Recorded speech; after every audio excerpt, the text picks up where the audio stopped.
30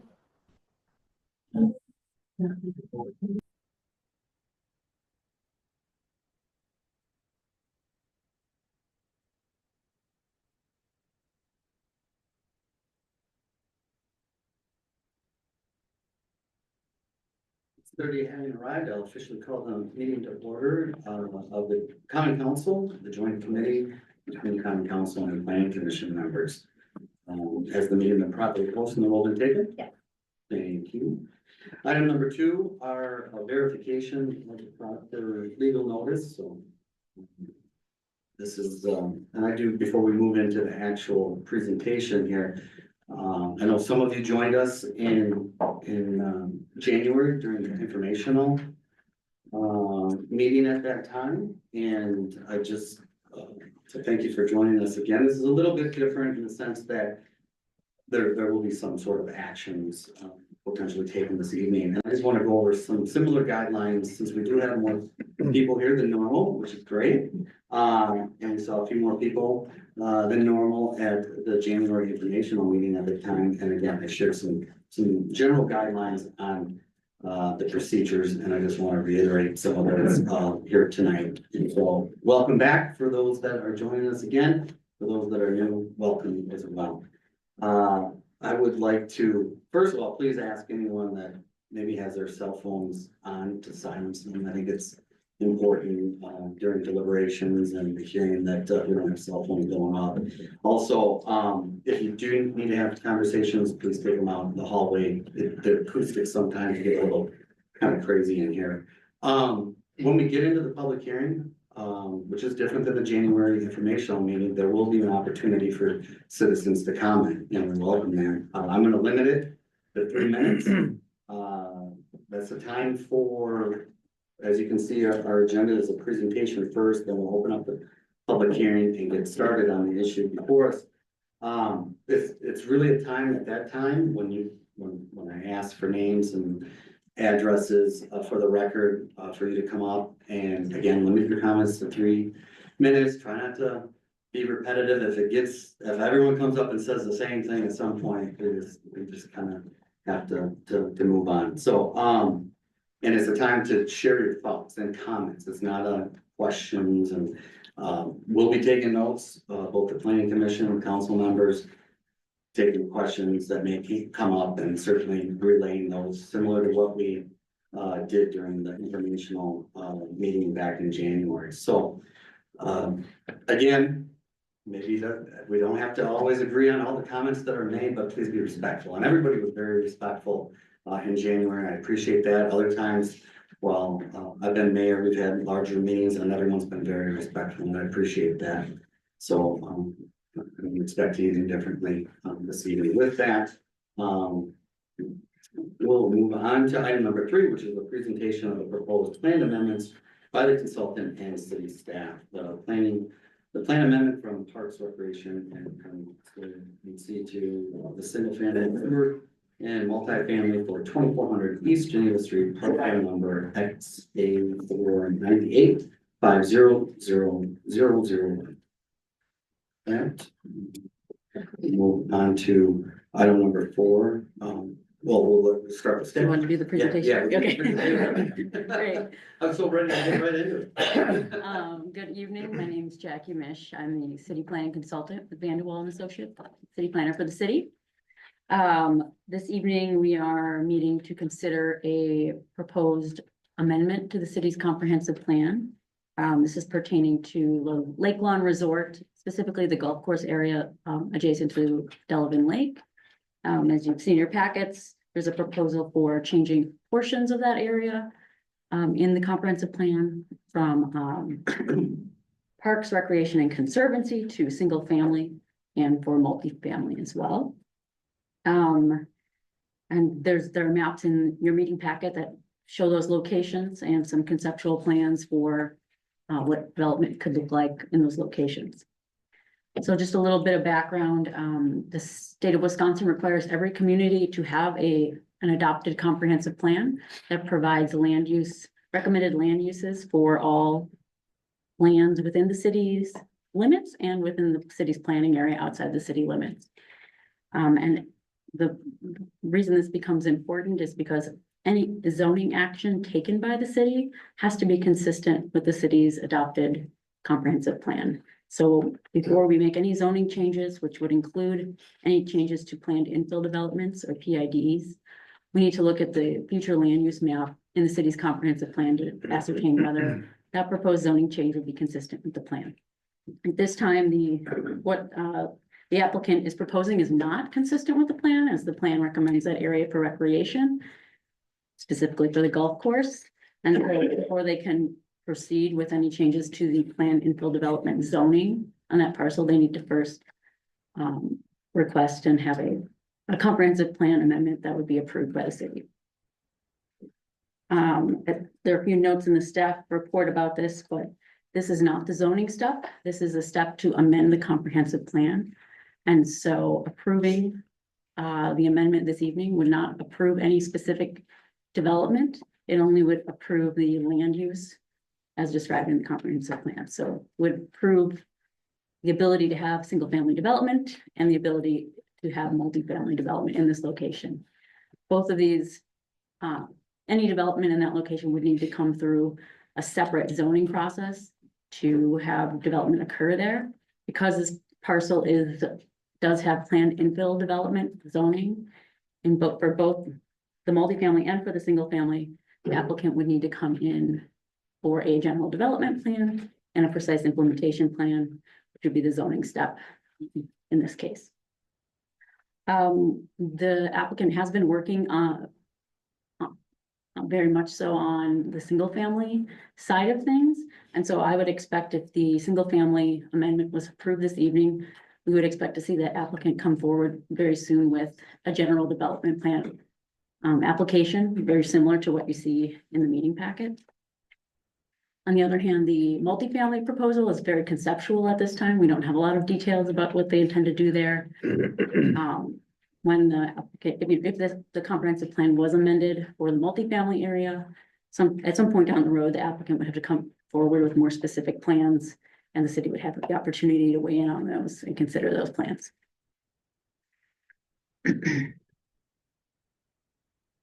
So you'll see in the staff report, I raised a number of different potential issues for the Planning Commission and the council to consider this evening. On one hand, you see that all communities across Wisconsin are short on housing, and so we want to take any proposal for housing seriously. This would likely serve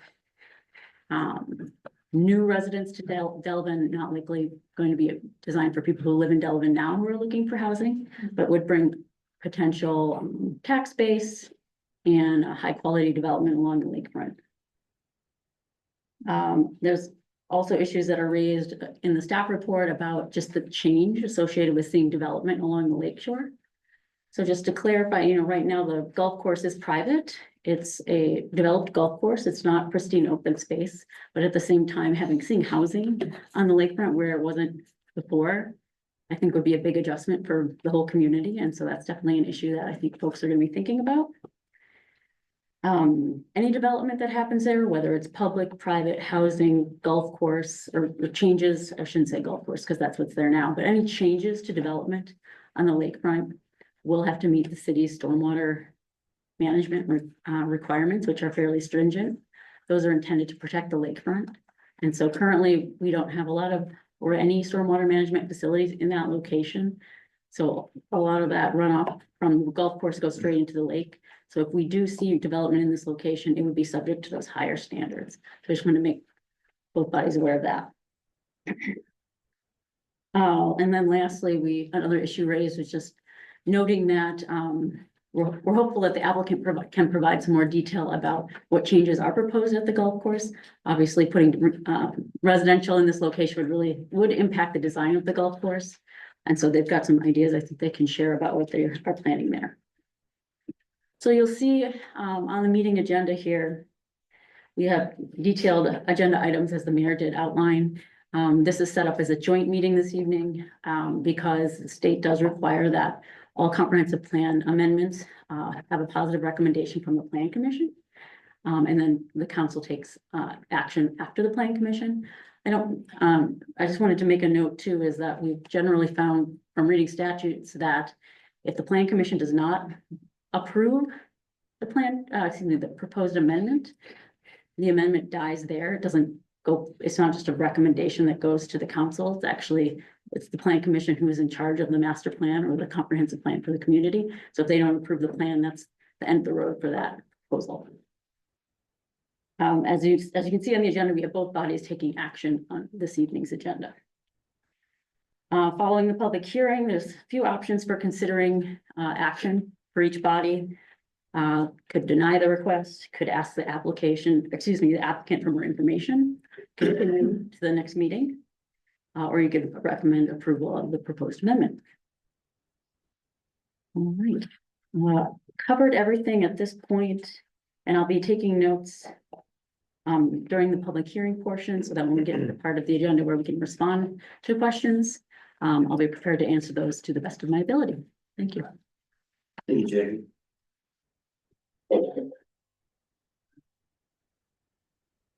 Then, move on to item number 4, which is the public hearing regarding the proposed plan amendment.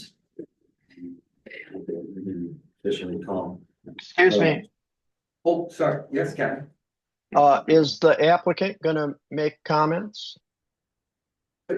When we open up the public hearing. Cause it's, okay. Thank you. Right, I mean, so with that, I'll go ahead and open up the public hearing.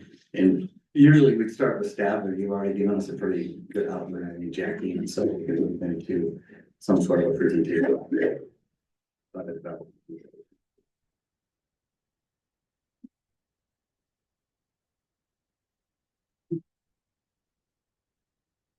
Hello, good evening. Thank you for being here tonight. For those that may not know me in attendance, my name is Dave Sakaris. I'm the Chief Operating Officer for Lake Lawn Resort. And also with me that will speak after me is Rick Zirk, representing the development team. Tonight, we're here, as Jackie mentioned, to seek an amendment and a comprehensive plan for the city of Delavan. We're looking to modify the parcel that she identified. It is the far southern western corner of what's commonly known as the Lake Lawn Resort side. This is about 25 acres or so that we're looking to have amended to have future single and multi-family residents. Rick will go into a little bit of that development concept and some more of the specifics around there, but I wanted to share a little bit about Lake Lawn, some of the history, let everybody know.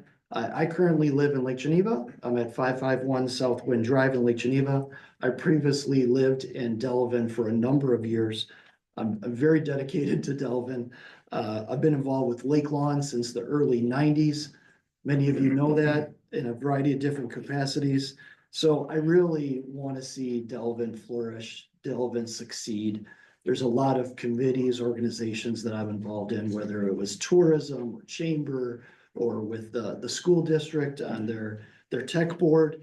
So what I have in common with just about everybody in this room is that we all care about the future. We all care about the future of Delavan. We all care about the future of the lake, in particular, the areas that we're talking about. For Lake Lawn to be around, we're gonna hit our 150th anniversary in about 2 years here. So I'm really looking forward to that celebration. But to go through that many years, obviously there's a lot of challenges and a lot of changes that have occurred. A company has to modify, they have to change to keep up with the times or keep up with the latest trends on it. For a company to be successful for that long or to even be in business. We see that from many other companies. What I wanted to do was just talk just briefly about some of the past projects that were approved and not go into a lot of detail, but Andy, if you don't mind hitting the next slide for me on there. This was a big development that was approved in 2005, so 20 years ago, which was a previous development that would have been on the shores of Lake Lawn. I know we have many new aldermen or person representatives, also some on the commission here for the planning commission that may not be aware of this, but this would have been the look if that materialized. This was a 6-story building that would have filled the entire lakefront area. This was, to see something like this, you wouldn't have been able to see from Highway 50, even the lake. It would have really blocked those views. So the next slide, if you don't mind showing, so that was fully approved, that previous one. This one's a little difficult to read, but what I'm just showing on here is this is just like an item where part of that whole development of the large complex throughout the resort was to already cut the golf course area. There was a drive that was approved off of North Shore Drive that would have divided the golf course area and would have been the main entrance into the resort to get to the larger complex that I showed on the previous slide. This was all approved. This was approved by the plan commission, by the council, by the previous mayor, and all signed off and recorded documents. The only reason that didn't materialize is because a year or two after that, we started the recession. Really bad, and it just was not feasible at that time for the current owners at that time. So the resort went into foreclosure. It was purchased from the current ownership group that we have. Since that time, about the last 10 to 15 years, they've put in over $20 million in upgrades into the resort. That is everything from upgrading the amenities to spa, restaurant, guest rooms, lobby, it goes on, and equipment in an old facility that I mentioned that is decades or nearing its big anniversary. So even with all that investment, it is difficult for resorts in particular in the Midwest, in particular seasonal resorts. But the American Hotel Lodging Association just put out their annual study 2 weeks ago, and that shows that still the percentages of occupancy have still not recovered from what it was pre-COVID. It's completely understandable. There's so many more people that are doing virtual small groups, small meetings. They're just not happening at the resort. So we have to look at other amenities and other ways to attract people, and just being able to kind of keep up with the time. So something needs to change. One of those changes is for the golf course. And I'll get into that in just a moment. But over the last couple of years, the plans that have been approved for the Harbor Club on the east side was met with very positive response. Compared to those plans that I just showed of the very large buildings taking up the whole lakefront, the plans that we showed and were ultimately approved and are in the process of continuing to be built are much more aesthetically pleasing. And we heard those comments from both the commission as well as the council when we had those approvals over the last couple of years. I've talked to a lot of the Harbor Club owners that have purchased already on the east side. There's been approximately about 50 or so that are closed. A lot of these owners feel a great part of being part of the community here. They come and they utilize the restaurants at Lake Lawn, the spa, the golf course. They dine at other restaurants in the city. They shop at other stores in the city. And frankly, the individuals purchasing these homes have a lot more disposable income. And they're doing that, and they're happy to be a part of that. And that's helping Lake Lawn. That's helping us on some of the financial struggles we've had too, because they can come in the off season, midweek when we're less busy to be able to take advantage of those outlets. So the next phase 4 on the west side comes at a time that we really have to fix and change the golf course. We have to update, we have to modify it. At a previous meeting, I talked about the golf course is in need of this type of modification. We, to somebody that plays the course now, to the average player, they may not see the needs because we have a good grounds crew that keeps good track of it and good updates. But we have a lot of trees that are in bad shape. We have a lot of trees that have oak wilt, or we have ash borer. We have trees that need to come down, just that are diseased, and you know that from different storms and so forth that we've had. They just easily come down. We also have a very old irrigation system that is back from, I believe, part of it, the 70s and the 80s. And that is by far reached its end of life. That whole irrigation system needs to be kind of ripped up and redone with the pump station. We also have the golf cart paths. Those are over 25 years old, and a lot of updates and stuff need to be done with those. So when we're looking at the type of upgrades and what we need to do, I'm not here tonight to specifically talk about the golf course, but I know that was a question that came up and Jackie kind of alluded to it. So if you don't mind, Andy, if you could go to the next slide. So this is kind of broken down in a couple of different areas. What you see in the orange color there is the proposed residential area that I said that's approximately 25 acres. Then the rest of the golf course area that currently exists is all in green. The plan, it will be coming with future plans for that golf course area, is that top lighter green color, the larger parcel, that is labeled as 9-hole regulation golf course. So our plan is to divide our 18-hole golf course into 2 9s. There would be 1 9 that's regulation play. The majority of those holes would stay and would be existing. We need to modify maybe 3 or 4 holes in the aspect of what would be part of that regulation play. There would be some different tee boxes that if people wanted to play those 9 holes twice, they could get in a nice 18. Then another area that's labeled, that's the darker green, that's labeled for a 9-hole par 3 golf course. So that par 3 would be a much quicker, easier play. The yardage on that would probably cap at anywhere from 60 to 100 yards per hole.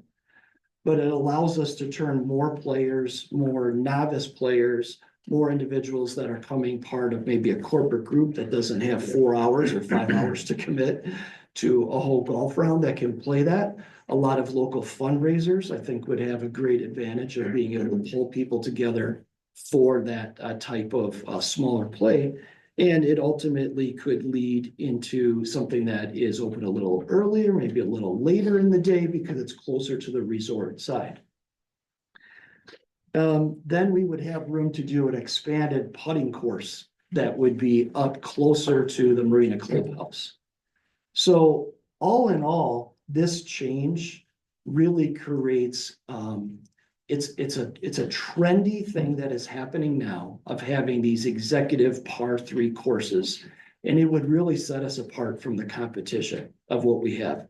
I think we'd be able to get a lot more play. I think we'd be able to have some really fun things that locals would be very happy to take advantage of, and it leads to a lot of great experience. When I talked at the introductory meeting last month, and I did share that I would be open to hearing out people's comments, if they had any questions, if they had any concerns, if they had any just general things to say, they could certainly reach out to me. I did have some reach out to me, variety of different ways. I had some that were very for the project. I obviously, as you may have heard, had a couple that weren't for the project. What I wanted to do was just address some of the commonality that I saw with a couple of the comments that I have heard. And I just wanted to try to clear some of those up. So I just will go through about 5 or 6 of these real quick. So one comment or question, I'm kind of quoting, I understand there's an eagle's nest on the golf course. Are you removing that or what is happening there? Okay, so about 4 or 5 years ago, we had some lovely eagles that made an area on the golf course their home. That tree that they nested at and they built is in the area in the top that's the regulation golf area. That area is the area that is mostly planned to stay intact because we're going to be using the existing holes as much as possible. That nest for those eagles actually came down last year in the summer in one of our big storms. Okay, if you would have seen the nest, it was quite large. It's like almost the size of these 2 tables. Okay, So it's quite the spectacle to be able to see those eagles. Obviously, we want to embrace that in anything that we have relating to them at the resort. Since then, they've kind of rebuilt a nest, and we plan to not touch that tree that is in the existing area, that most of it would be kept when we upgrade the golf course. That is certainly not in the area proposed for development. Another question, comment that I heard is you're taking down a lot of trees. Okay. As I mentioned, we've had a lot of storms over the years, and as it comes in right off the lake, Lake Lawn seems to be an area that gets hit often. One, maybe because we have a lot of these old oak trees and a lot of old trees, but some of them have even made news headlines. And we had a tree that fell into a building. We had other trees that just come down throughout the course. Our policy for the last 15 years has been any tree that comes down within the resort proper area or that we take down for disease or amenities, whatever it might be, we're replacing that with 3 trees. So we've been replacing that all along with 3 trees for everyone that's come down around the main resort area. Another comment I've heard is, why are you adding more piers to an already busy lake? So to answer that and to add clarity, we already have a maximum number of piers for overnight slips in our marina. It's 265. We have the maximum amount that we're allowed for that. We're not looking to add any more overnight boat slips. That is the sole area for those overnight boats. The resort in this development down here for the proposed residential area, the resort will maintain and will still own the first 75 feet of the shoreline. That is another way for us to ensure that we have control of the boat slips, but also that we know that we have the maximum amount, and a homeowner that would be buying in that particular area, or like they have in the marina or in the harbor club on the other side, is not able to put their own boat slip in. Those that would be moving into this area, once those sales begin or those closings, they would be occupying one of those existing 265 slips that we have, if they choose to. So again, it's not adding any additional. Just want to clarify that. Another question or comment, you seem to be maybe you are harming the lake with more pollutants. Rick will talk about this more, but actually it is the complete opposite. Everything we've done at the Harbor Club of the other phases in that developer, they added different basins to be able to filter the water before it runs off directly into the lake. And we've had a lot of things. It's important to us that the lake is healthy. You know, I said how long I've been involved with the resort. That is part of the name. That is part of what could keep this going, is because of the lake. So we obviously do everything to make the lake better. And the whole reason we've existed for these number of years. Just maybe 1, 2, or 3 more. I heard that you may be destroying some Indian mounds. Okay, I talked about this at the informational meeting last month.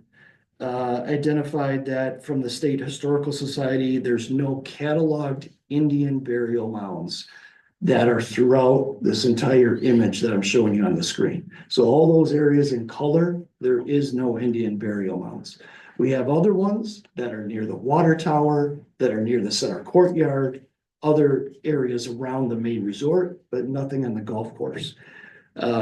So that's not a concern, but as an additional protective measure, we will have, and a developer may speak to this, we'll have a representative out here as the ground earth movement begins, just to make sure that there is nothing on earth that could change the development or change what they're about to do.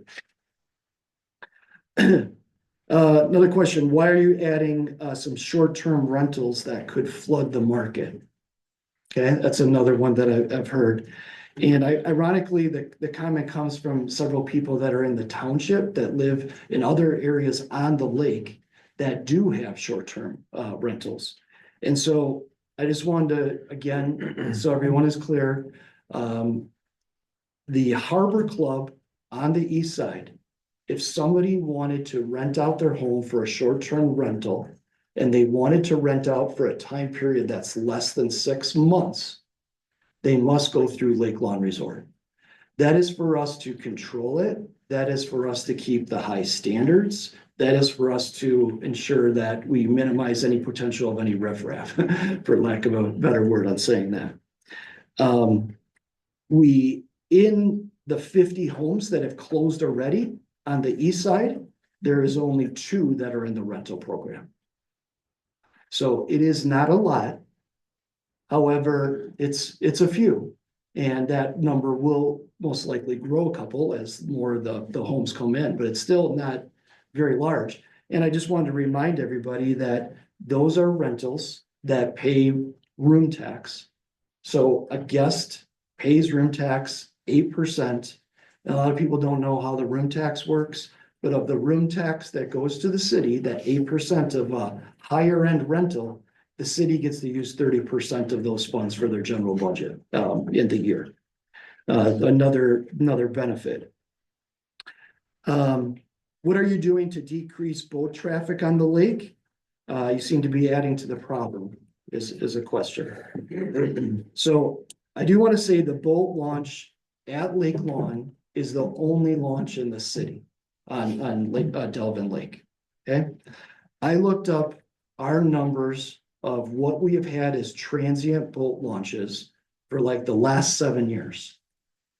2020 was the high year, but that was COVID. Everyone wanted to be outside. Everyone wanted to take advantage of natural resources and not be indoors.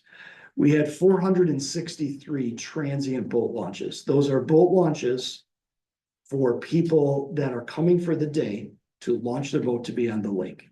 Okay. We had 463. If you look at the entire boating season, that is a very, very low number for the entire year. That was the high the last 7 years. Last year, we had 366. That was about 100 less. So if you look at the entire boating season, it's about 2 a day is the average.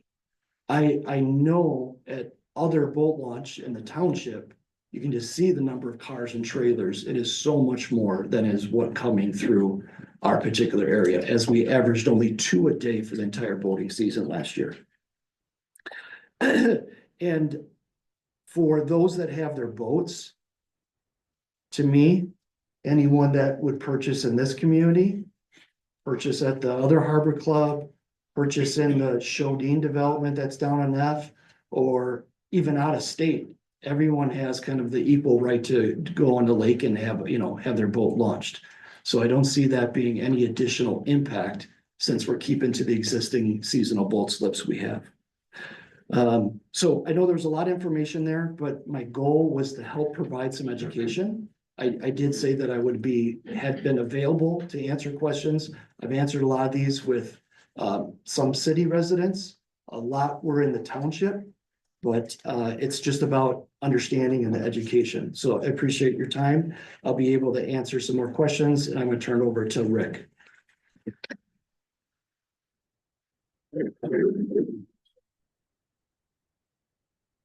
Thank you, everyone. Good evening. As Dave said, my name is Rick Zirk. I'm here on behalf of Fairwind Development.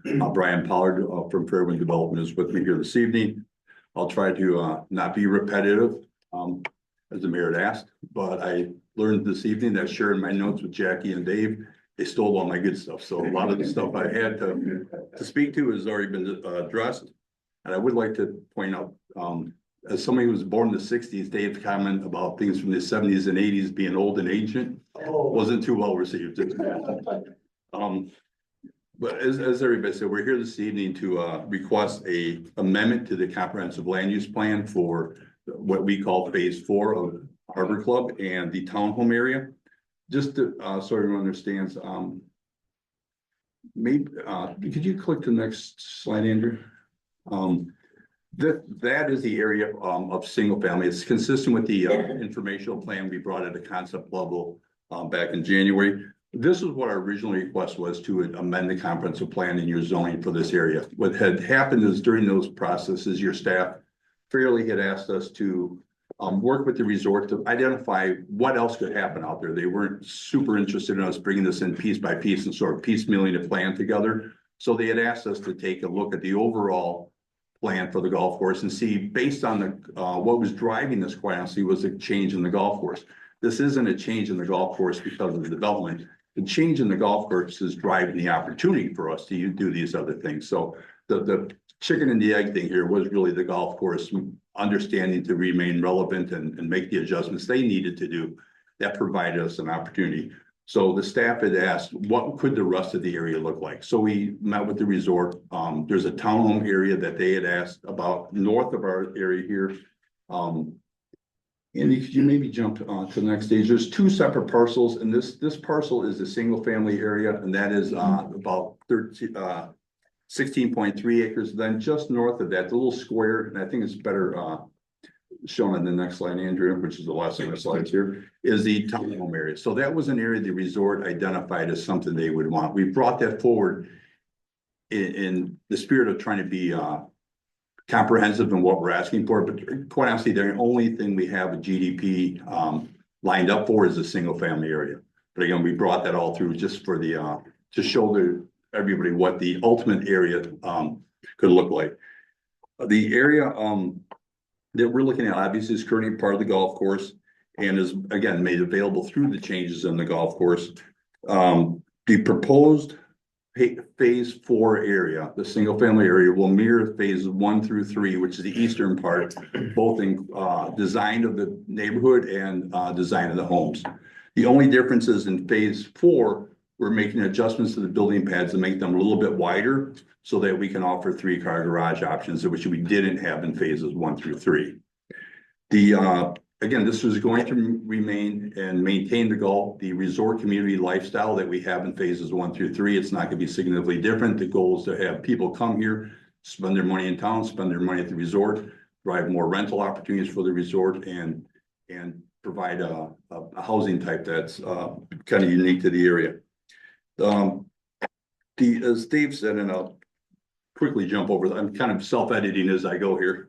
The 75 feet of the land along the lake will remain under the resort's ownership and will not be part of the project, the residential project. I'm going to try to answer a couple other questions that came up that, as Dave had, is we were questioning, somebody somehow felt there was going to be a large seawall or retaining wall built along the shore. And I'm not quite sure where that came from, but there is no plan to build any retaining walls or seawalls along the shore. And there's no natural habitat being removed. That area is golf course now. And quite honestly, with the 75-acre environmental corridor that's going to be built, that area will be returned to natural plantings and natural habitat. So it won't be, it's actually a step forward, as Dave mentioned, it's a step forward in the protection of the shorelines, since it'll be returned to a more natural state with rain gardens and other type of filtering facilities in there. It will not be golf courts with the things that run off the golf course into the water. And, the goal is that those same things will happen. We'll provide buffers with the residential, but we'll also provide opportunity between the residential and the lake to clean the water before it gets to the lake. We have done soil testing out there. There was a question raised about the suitability of the soil. We have done enough soil testing out there to understand that the soil is suitable for both our residential construction as well as utilities. And quite honestly, the soils in this area are probably some of the better soils we've seen in phases 1 and 3. Portions of the other phases required helical pier foundations and other types of stability built into the structure. So here's very good. We don't have to go to those extents. So from a soil perspective, it's better than as good, if not better than what we've seen in other areas. As Dave touched on, we have done archaeological survey in this area. We find, as he said, there's significant important archaeological components in the resort. They're just not here. And as we had to do in the other phases, we have to take the steps necessary to determine if anything happens during the construction, how to address it. But so far, we've not seen anything there that would suggest there's any more risk of an archaeological encounter than there was in phases 1 through 3. And again, the environmental corridor has been reviewed. We've worked with Sewer Pack. on our proposed changes to the environmental corridor with the grading, the bioswales. From the emails I've seen, they're online with that. We're at least on the right track with that. We have worked with your staff and determined the utility capacities available for water sewer. Storm sewer is being maintained on site, and we will be using a private lift station at this location to pump the sewage from our facility, just like we do in phases 1 through 3, to an existing force main that the city has installed along North Shore Drive. Those plans are already been analyzed and in the process of being developed. And as Dave said, this plan does not increase the number of boat slips. None will be added, not only to the number that the resort has.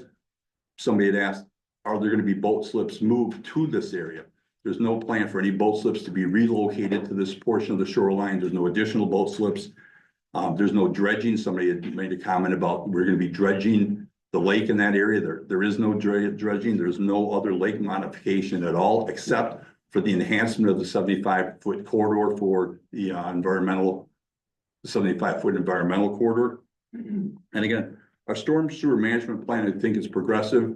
We've been working with in the phases 1 through 3 at stormwater releases that are pre-crest, so that we're able to manage and get our water into the lake before if the lake was a rise in a heavy storm event. Good stormwater management would suggest you get your water in and get it out before you hold it and keep it and build on top of the crest. You know, you don't want to augment the crest. You want to get your water in before the crest or after the crest. I think we've done a good job of managing that and designing that. As Dave said, we've had bio retention basins in phases 1 through 3 that take all the water, run through bio basins, a lot of infiltration. We put that water into the lake in a much cleaner state, or a better state than what's been going in there through just natural golf course, open space, whatever's been there before. So there is a lot of emphasis on pre-treatment, and we do that through our coordination with sewer paths. So I think we're doing the right things and responsible things for the shore and for the lake. The other thing I think, always want to pat yourself in the back a little bit, I think our SWIP program, or stormwater pollution prevention plans we have in place, have worked very well so far. We've not had, the concerns that people are going to come and develop along the property and, have these bad instances of sedimentation, all those types of things going into the lake. We have a very extensive stormwater pollution prevention plan, weekly inspections, a lot of maintenance, and even though we've had heavy rain events, all types of things have happened during our construction. We have not had any instances where water is blown through our site into the lake. And we do, like I said, we do weekly inspections, weekly repairs to the improvements we have in place, weekly adjustments, because as the project goes on, it changes. Dirt's moved here, dirt's moved there. So we're constantly making adjustments to our plan to make sure that we're protecting the lake from our activity. And I can come to you today saying we have a couple years worth of experience and not had any problems. Until I said that, then we'll have problems. The other question that was raised was timing, and that's going to be a little bit sales dependent on the single family. And obviously working with the golf course into when the parcel will be available after their completion. We can't interrupt the resort and their golf course, but from our perspective, we'd like to see some of that dirt work being done late in 2025, utility work done over the winter into 2026, and paving of the roads in that area in phase 4 sometime 2026. I think your staff can tell you we've been pretty aggressive in developing out there, and we've plowed right through it. When we started this project, our phases 1 through 3 have a total of 83 single family homes. I think to date, 58 or 59 have sold, probably close to 50 occupied. And our original projection was a pace of 2 homes per month. In the 24 months or so we've been there, we're a little bit ahead of, we're probably 10 homes ahead of our projected pace, which is good. And we're coming into this strong part of the sales season. So I would expect we'll stay in that two per month pace. And what else? As Dave mentioned, we hope that the project's viewed well by the city. We hope that we're providing the relief that we started out to on the TID. This development helped, I would think, solve some of the TID problems that were existing when we first started here. But we think we're adding good property tax base to the community, which I think helps the taxpayers. And as important as anything is the resort. A healthy resort and a vibrant resort is good for the taxpayers of this community. It's great for the region, And projects like this help them fund the improvements that they want to make that would not normally be able to be funded without things like this. They run a business, but these are the dollars that are generating the opportunity for them to make the improvements. Phases 1 through 3 are being realized in improvements of the golf course. Programs like this will hopefully allow them to do more for the community, more for their resort down the road. One thing I would quickly like to touch on is people don't always see is we have, as a builder, we have a give back program. And for every home sold, and I'll use another community we have in place, we have created a list in that community of 8 or 10 not-for-profits in the Walworth County area, a food pantry, other things. And for every home that's sold, we give the owner that list. That owner gets to pick a charity of their choice from the list, and then we make a donation in their name to that charity. There's a couple things. It helps the local communities. It helps engage our buyers with those types of charities in the community. We've had folks in our other subdivision who have become volunteers at the food pantry and done other volunteer work because we made that initial connection.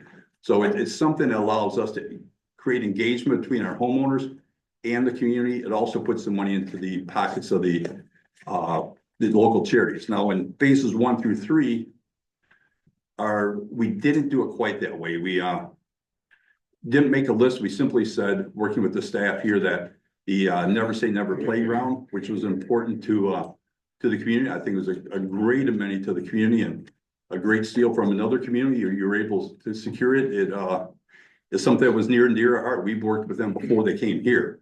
And a lot of our donations have gone to that facility. And we made a commitment up front. They were short a little bit on donations. So we've agreed to make a donation per house specifically to that. So all of our give back programs going to the Never Say Never Park. And we agreed in that process where we would accelerate the payments to Never Say Never. I think, Mary, we talked about that. When they were ready to go and they have their ducks in a row, we'll accelerate the balance of our payments so they have the money in place when they start. Now, phase 4 wasn't part of that program.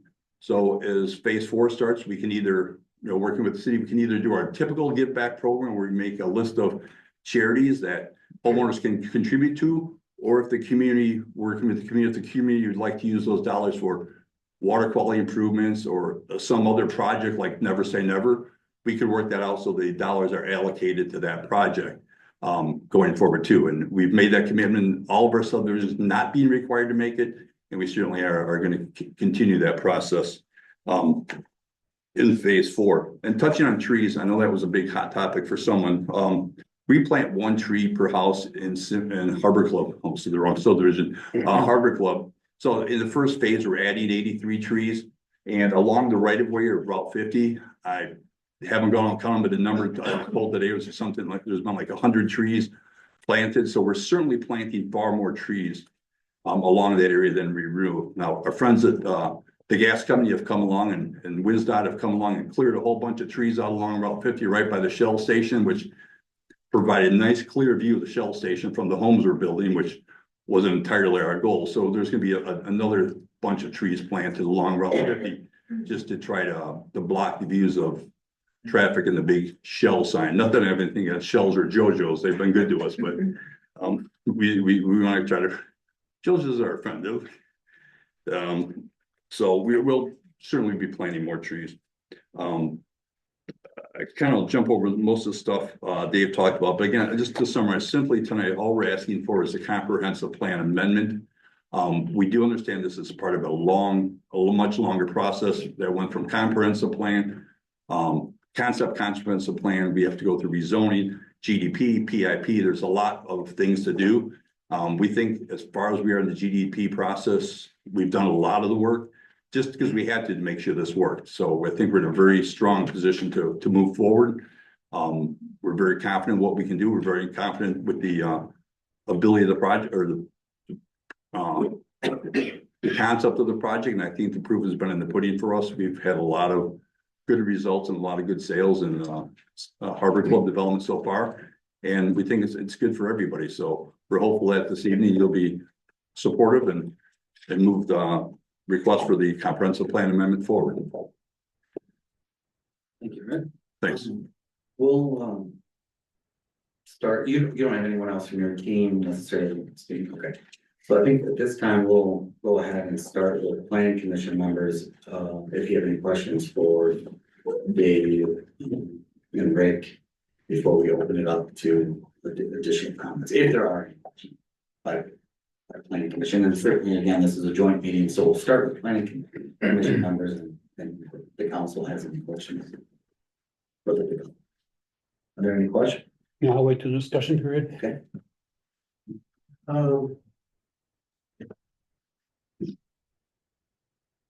do have a couple of questions.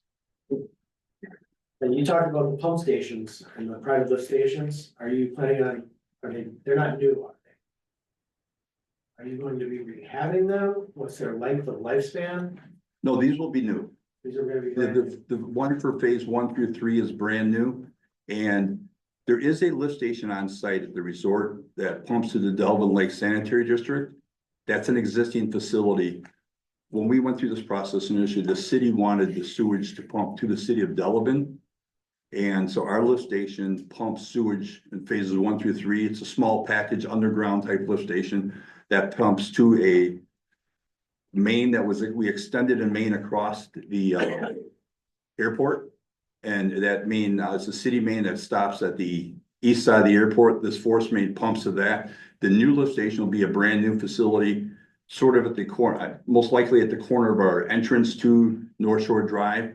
And that will pump across the street and to the north to an existing force main that the city has in place along North Shore Drive on the west side, going up to North Shore Drive, and then I think moving west. So it'll be all brand new facilities. The facilities will be owned and maintained by the HOA. They will not be a city maintained facility. That was at the request of your staff. Okay. So that'll, you've answered the second part of my questions on that. I do have another question regarding. Very happy that you're looking to preserve natural heritage. And I know that that's one of the key pieces for Lake Lawn with the burial mounds that are there. And I do have questions regarding how you've identified this new area as not having any archaeological material. Or if you're using a certified archaeologist who's proficient in artifact identification and context preservation.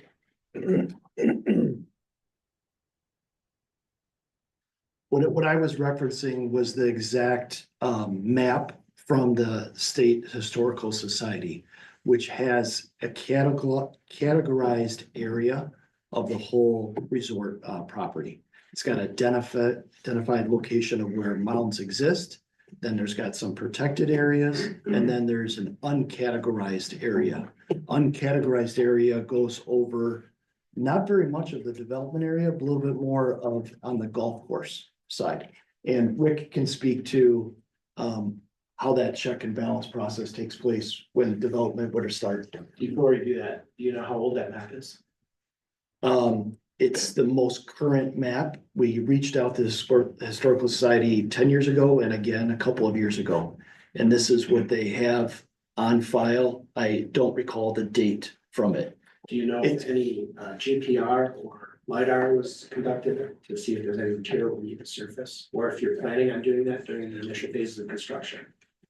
We had to do, go ahead. Yeah, I can speak to what we normally do in construction. What they've typically done is, this is not pristine open area. It's impacted area. It's a golf course. You know, the dirt's been turned, the dirt's been moved. What we had to do in the last case is we have a company, either the consultants from the University of Wisconsin-Madison or another private company, they come out, do the final inspection. Then as during the process, if anything's found, then the process stops and they come out and do it. But they actually soil tested, I forget what the grid pattern was, but they take a grid pattern in phases 1 through 3 and take samples, and based on those samples, they either deem it to be not a problem or no problem doing the work, or hey, there's these conditions and you gotta work around these conditions.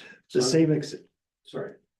Go ahead. I was gonna say the same extensive process that took place for phase Right. 1, 2, and 3 would be the same thing that would be taking place in this development phase 4. So I'm actually familiar with that process. I know what it takes in order to do surface mapping, and I know what it takes in order to do small core checks. And then I also know what it takes in order to actually go down and to look for in-depth material down to a depth of about 6 feet. I don't anticipate that they would have done that. The easiest way to not disturb the golf course is to be go over with GPI or a LiDAR system. That way you can scan directly into the soil and identify if there's anything of importance there. I highly recommend you consider that because these are gonna be questions that I'm gonna have later on. Not probably, I don't know the exact process that the consultants were, again, they work directly with the archaeological division of people that they will do what's necessary to find if there's any question. If there's something that needs to be done, I mean, obviously that has to be done. It's just one of those things that just has to be done. It's like gravity. It has to work, you know, Sure. you can't short circuit that. There's too many people that are aware and watching it that would catch it. It just has to be done the appropriate way. We didn't have any issue in phases 1 through 3. And I don't anticipate our engineer will have any issues in this phase that That's good. do it correctly. We're following their exact steps from the State Historical Society that they will outline for us Okay. of what to follow. I wanted to highlight that because I know here in Delavan, we value our history, So our do we. context, and we just want to maintain that. So, thank you. Yes, I appreciate that. Any other questions at this time? We'll move on into then, I know quite a few, I don't know the exact number, listen to the clerk at the beginning of tonight's meeting when we open it up, filling out a paper slip. I know some of you walked in a little bit late. If you would like to make a comment, it will help with the minutes taken and your address.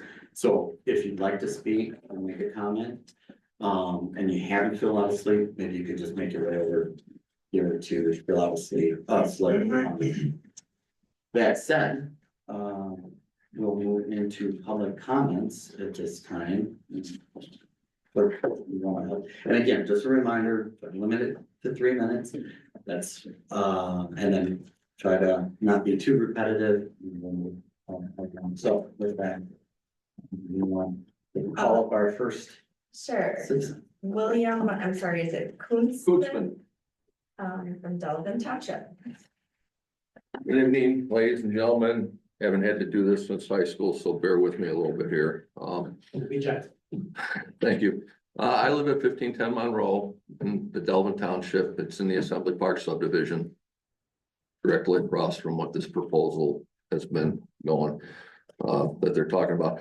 So, little history, less than 35 years ago, the lake went through a big rehabilitation program. It was $5.5 million of federal funds, $3.7 million of taxpayer funds to clean up our lake, which was a substantial,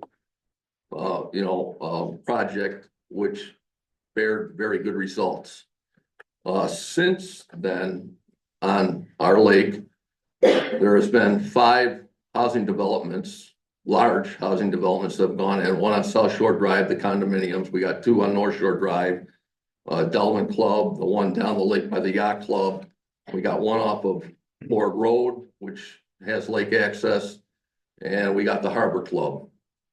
With the addition of all these housing units came the addition of people, boats, congestion, traffic, and given the importance of green lands, green land or greenscape, we've been losing this at a phenomenal rate over the last 35 years. I believe, in my opinion, it's very important we keep this greenscape. We need it. It's needed. It's the environment that keeps everything healthy. As far as the lake goes, with this added boat traffic over the past several years, I don't know how many people here get out on the lake. The water's been getting cloudier again. The algae blooms have been coming more and more consistently, more and more heavily out on the lake. And this is all from, boats tearing it up, the waves on the shoreline. On a holiday weekend out there, now you could walk probably across the lake, boat to stern, and not even get your feet wet. We don't need more congestion. We don't need more boats. And I understand what they were saying with the marina, but how many of these homes over in this new area are going to have in and out service? They don't need a slip. They could drop it in the morning, pull it out in the evening. That's 37 boats there. You got 60 townhouses behind it that could have boats for in and out service. We don't need any more congestion on our lake. It is far too dangerous out there now, and we don't, you know, we don't need it. It's just been overwhelming over the years, what this has come to with all this additional building around the lake. They come in, they strip the land, knock the trees down, put up these urban developments, and they're just eyesores around our pristine lake. I mean, you could drive around the lake and you could see these things, they stand out, you know, right where they're all at. Just, you know, I'm against this. I don't think we need any more development on the lake shore like this. And, you know, as far as the congestion around town, I don't think North Shore Drive is gonna handle this kind of traffic. And, you know, I just feel it would be a negative impact on our community as a whole. Thank you very much. I appreciate, people are gonna, but they're just gonna refrain from the applauses and all that. Next up. Nancy DeRoy of the town of Delavan. Yeah, I Googled my answer. I'm good. Thank you. Okay. Oh, Yeah, okay. I'm good. I Googled it. I'm good. Okay, Gary DeRoy of the town of Delavan. Nancy's my wife.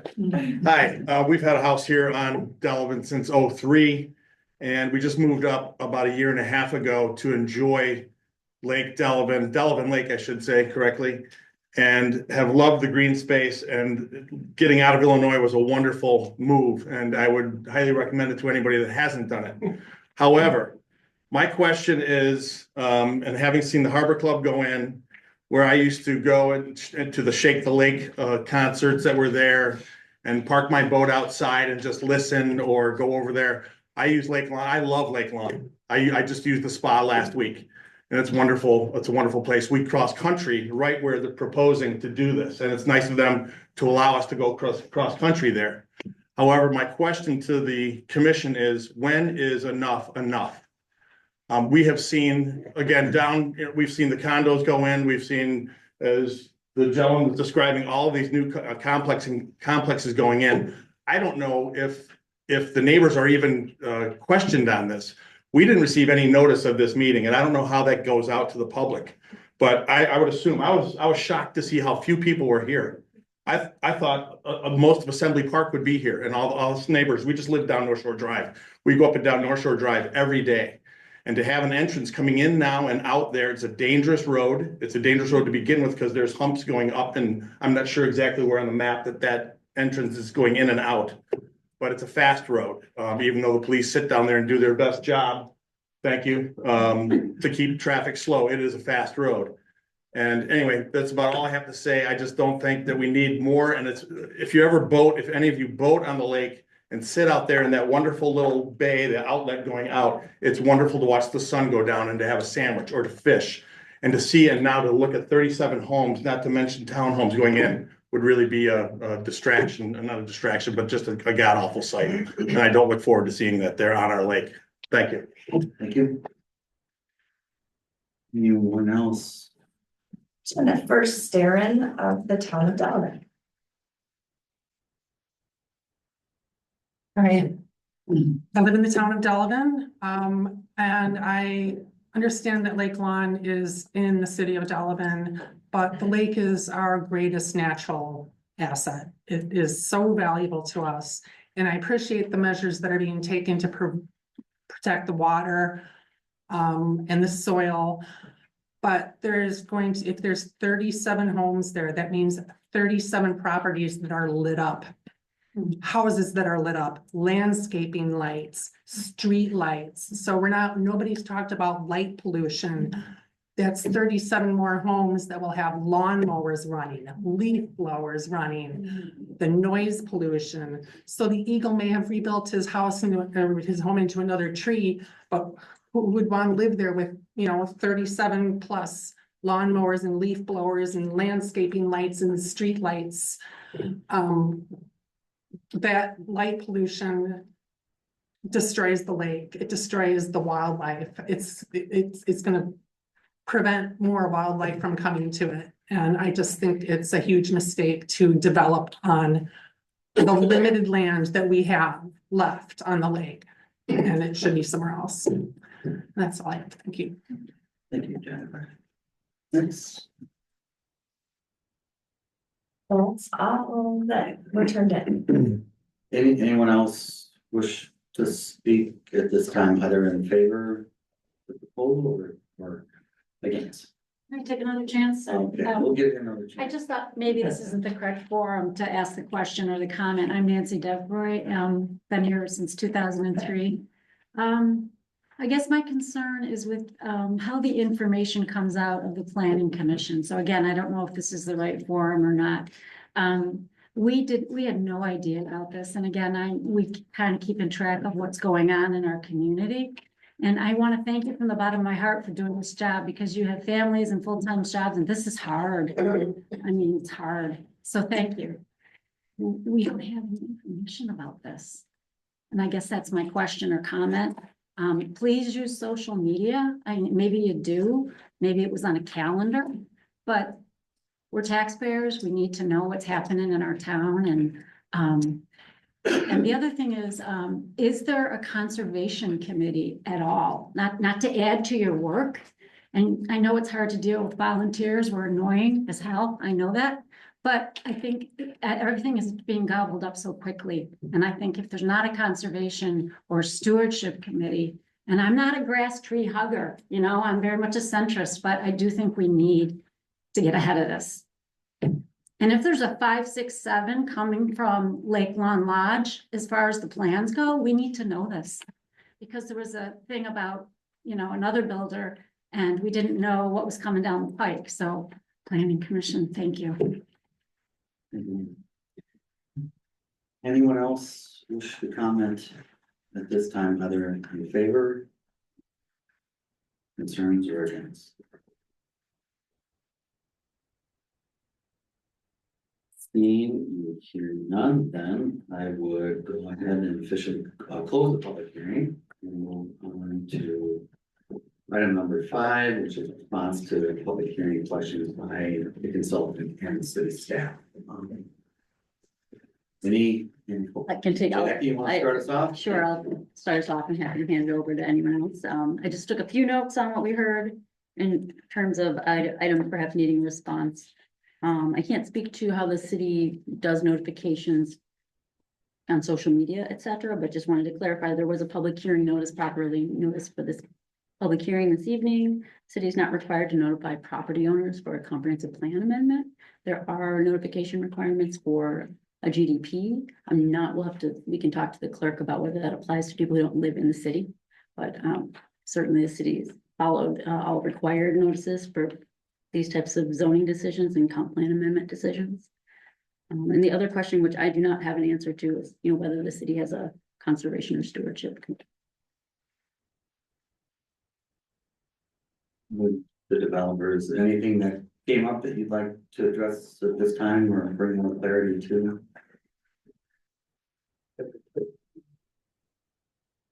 Yes. So there is one other thing. In the city of Delavan, we do have an ordinance in place for light pollution. And we do make sure that all buildings, all lights, all businesses have to follow that ordinance. This went into effect a couple of years ago and it allows us to see the stars at night. We want to make sure that you're able to continue to do that. We do value that. It doesn't happen to take place during construction, but that's a limited time frame. And typically construction is not done at night. Did you want to? Oh, I can just say that we are aware of the dark sky policy that exists. Maybe you just come to the podium, sorry, we're recording it, it comes a little clear. Think forgot. But we're aware of the dark sky policy, both for Yerkes Laboratory, a lot of other things in the area that are required. In phases 1 through 3, our streetlights had to go through public works. They have down shrouding, so the light's not emitted up and on. We have very few streetlights there at the most critical places, sometimes at curves and areas where it could cause problems for car traffic. But other than that, there's a very minimum amount of streetlights, the bare minimum amount of streetlights at your request, and there's no other real amounts of landscaping light parts of our project.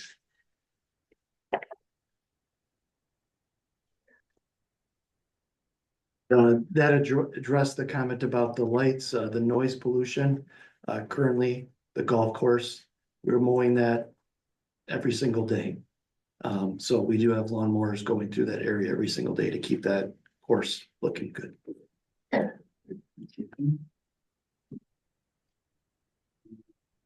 There's no other, Kevin, oh, I'm sorry, Kevin, yes.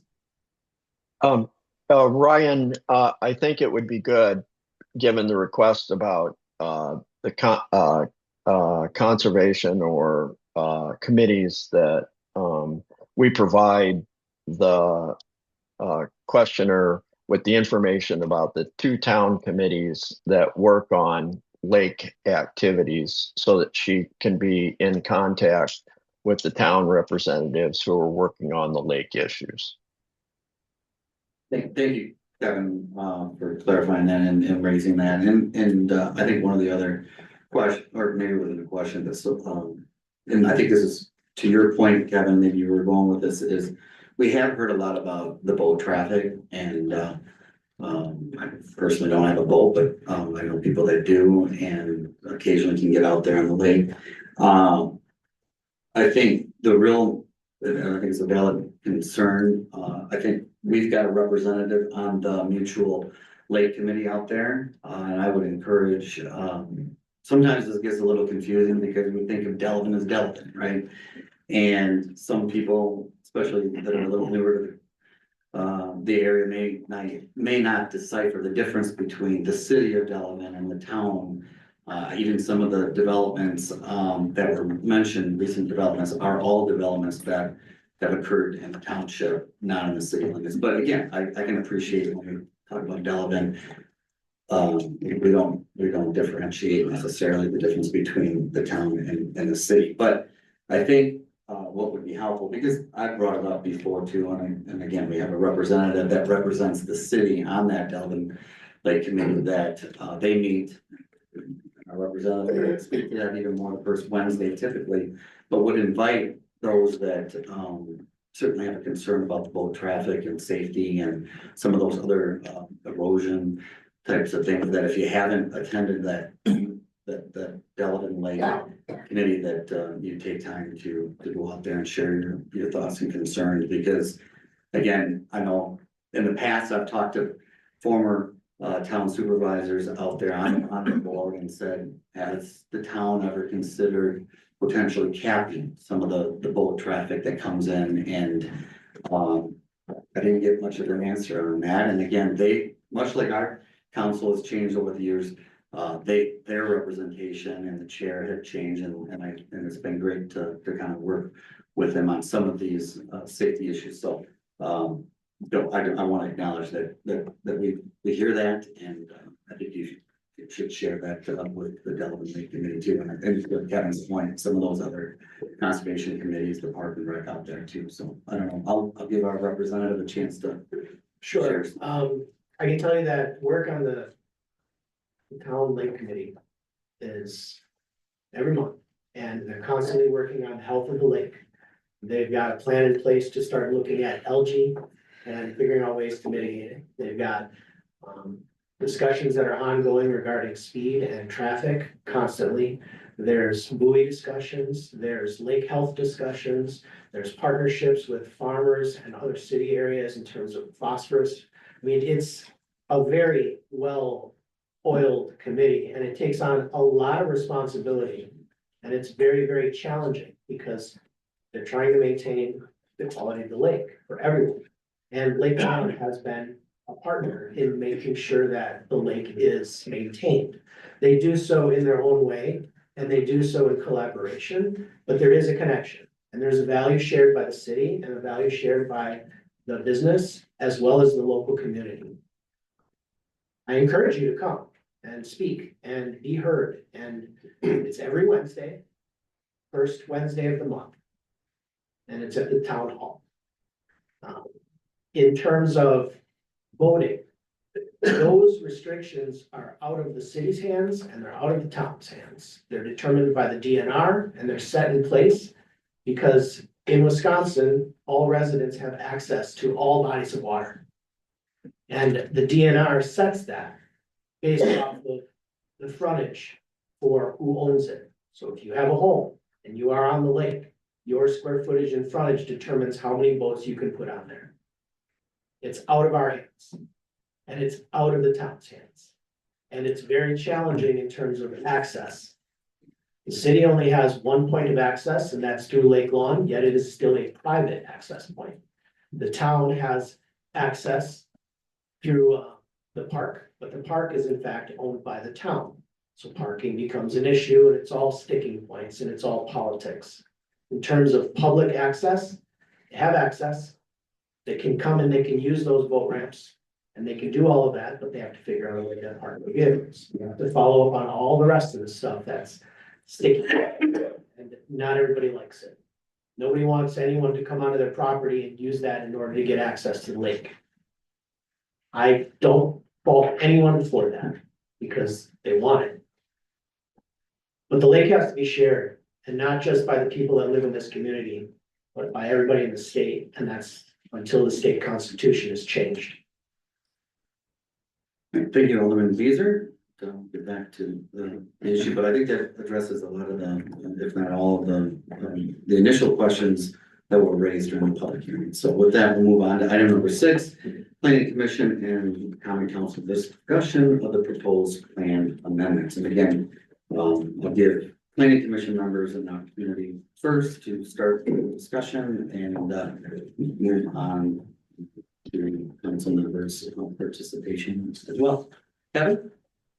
Yeah, I want to thank you for the opportunity to speak to this. The matter before us tonight is the comprehensive plan amendment, which potentially would allow development, which will require substantial more review and work with the applicant concerning the development of the property. But I wanted to focus our attention on what is actually in front of us, and that's the request to change the comprehensive plan from the recreation use to the 2 residential uses. And if we come back to our comprehensive plan goals, I think that I really look at 3 areas that this proposal should be evaluated on, and I think fits our comprehensive plan. The first, which was referenced in the consultants' comments and memos, is the goal to add additional housing and provide for housing needs across the whole spectrum of economic needs. And over the course of the past 5 years or so, the Plan Commission and the Council has added substantial housing activity inside the city of Delavan, from low-income redevelopment of the old factory near the trains to substantially increasing the number of rental dwellings in the construction that's taking place across from Piggly Wiggly and also out by the industrial park, and adding additional single family approvals out by the high school and down by Lake Comus.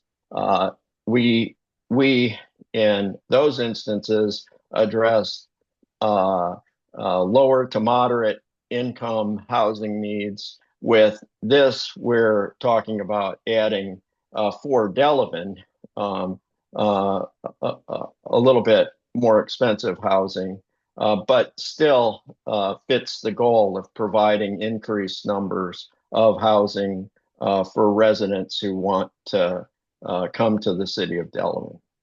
Secondly, I think when we think about a comprehensive plan amendment, we say we should always think about what's the best use for this property. And Dave identified in his presentation one example of what are many that have been proposed, some and almost all approved by the city, that have not come to fruition in an effort to continue to support Lake Lawn and maintain its viability in the city of Delavan. In this case, we have already on the east part of the Harbor Club identified a best use, which is to add resort type single family homes. It has demonstrated solid market appeal. And in this case, it's not like we have to make a leap of faith to say, is this a best use for that area? We already have an example in front of us. And in this case, it would appear to be a best use, particularly when the applicant points out that the existing use doesn't really support the goal of maintaining that resort. The existing golf course use is going to be re-engineered. What do we need to do to be able to add development out there? It seems to me single family makes sense. The third element that I think we need to consider when we talk about is this comprehensive plan change supportive of our goal language in our comprehensive plan, is that we need to look at economic growth and economic factors. Does this plan support this? In the course of reviewing a ton of the social media comments about the project, going back into late last year, one caught my attention, and that was from a town resident, Dan Mansfield, who published a link to housing policy analysis by the National Association of Home Builders and academic partners that pointed out the impact of home construction and home dwellings upon the impact economy of a marketplace. And I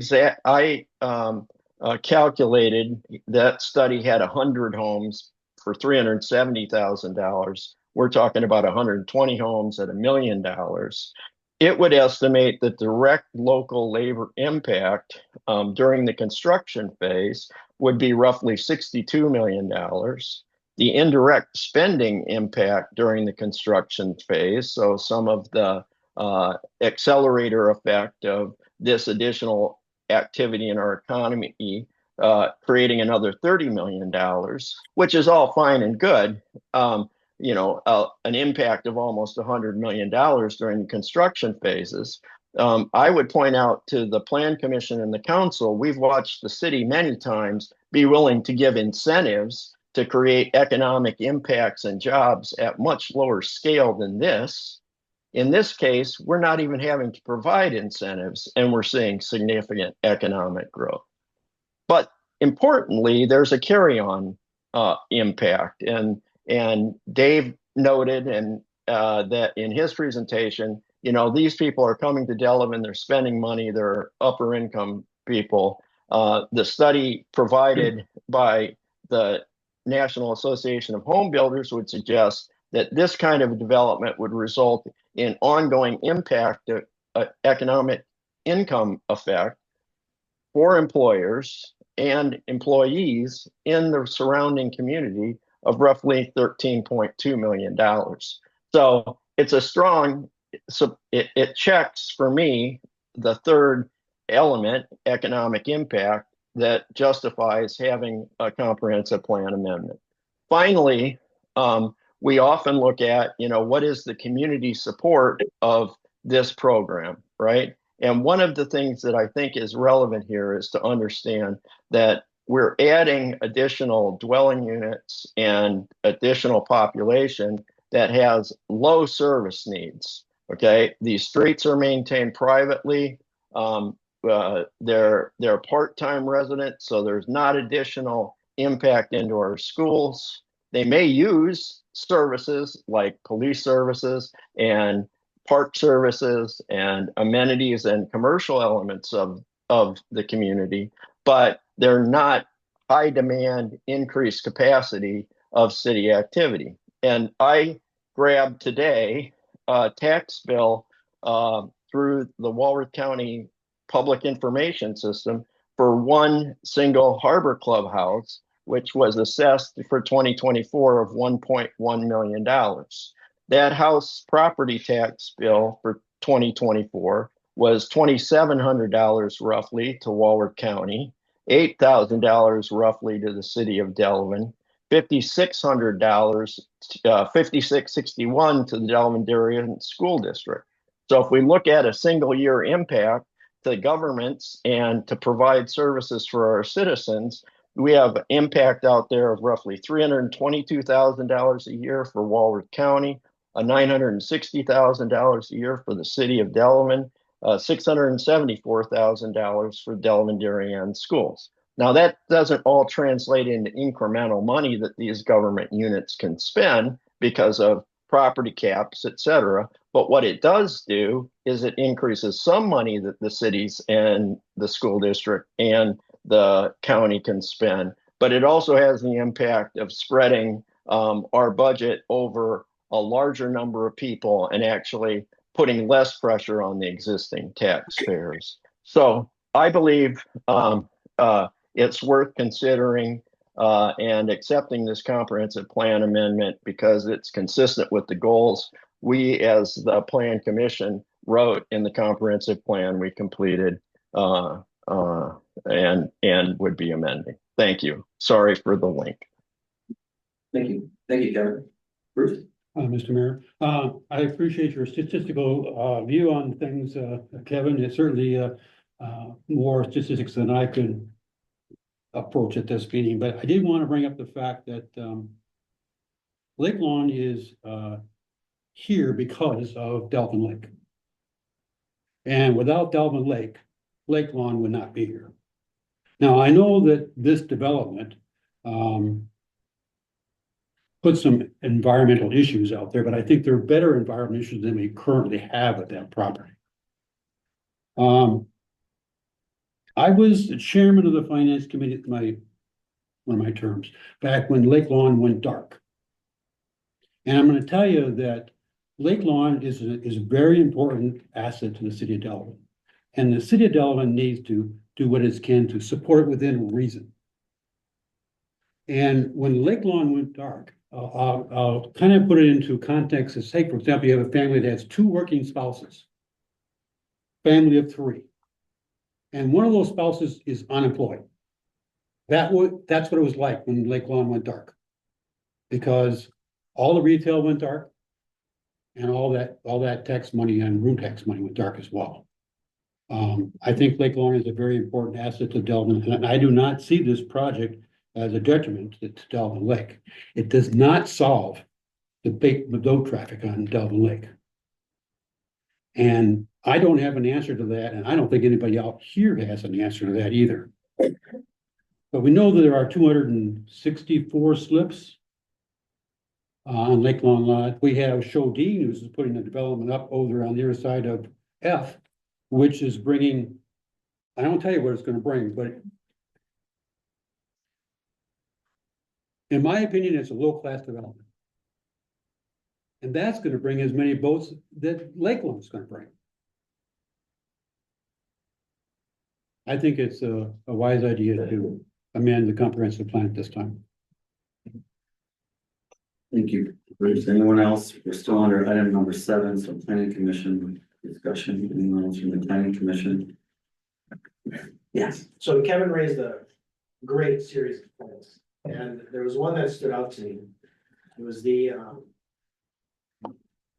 during the economic growth component, the construction impact. During the current Harbor Club phase. And I don't know if you have these figures in front of you or if you know at all.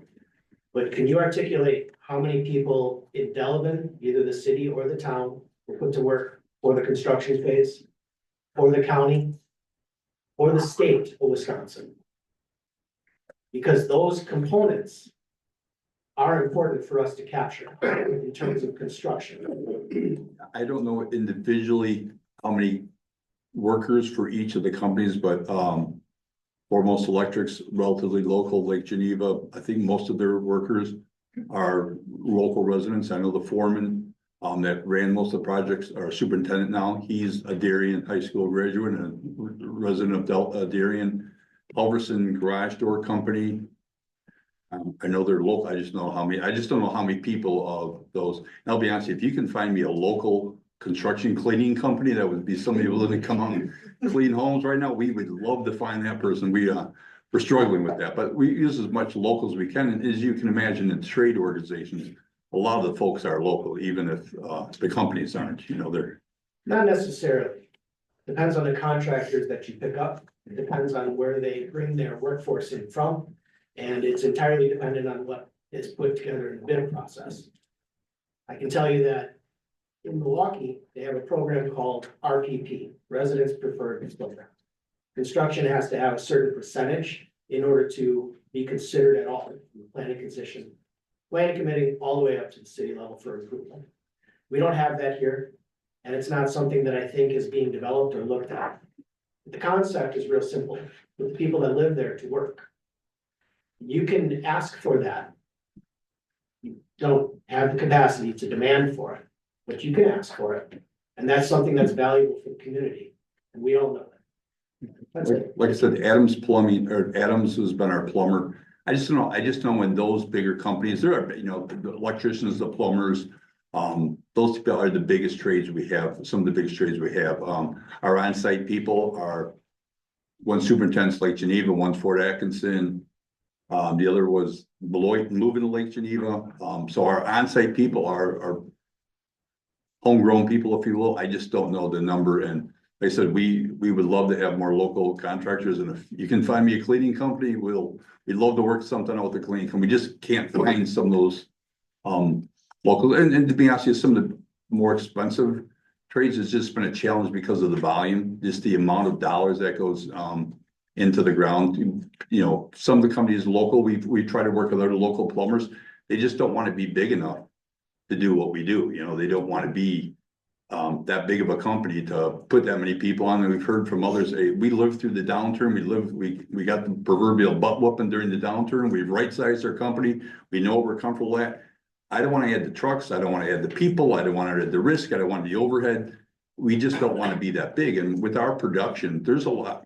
I mean, if you've been on our job site, there's a lot of people every day working. If we can find more local companies that would make that investment, we'd certainly look at them. Like I said, if I can find a cleaning company, we'd hire them immediately. If we had other trades that were able to take on that workload and be comfortable with that workload, we'd certainly look at them. But the challenge of the size of the carrying of the workload every month is just a challenge to some of those smaller local people. But your bigger folks, like the Foremost, the Adams, Halverson, I know I'm missing some, but those folks are, surveyors. Those are people they're local, that are big enough. And that's part of our challenge, find somebody big enough local that can take on that workload. But if I can just add too, because you already had mentioned and the developer mentioned that these are going to be private roads. Each of these areas are an association. Lake Lawn has the management agreement to provide the services for each of these associations. Last time I looked, of all the employees at Lake Lawn, it was over 60% that live in the city of Delavan or the township under the Delavan zip code. And we employ more people today than we did before in regards to grounds maintenance, lawn care, snow removal in those different areas of subdivision. So that certainly adds to it as well. Anyone else from the planning commission at this time wish to speak? I know we've got, I don't know, we have one virtually too, I don't know. Yeah, I don't want to miss anyone if anyone from the planning commission that's joining us virtually, besides Kevin, wants to speak. Just raise your hand or let us know. As chair of the planning commission, I'd like to, I know we've heard from a number of the other planning commission members already, some of which, including the developer themselves, talking a lot about the history. And as someone that has been involved with city government, both as a longtime city alderman, much like Bruce Abbott and Will Kahamka, who's on the planning commission and here virtually.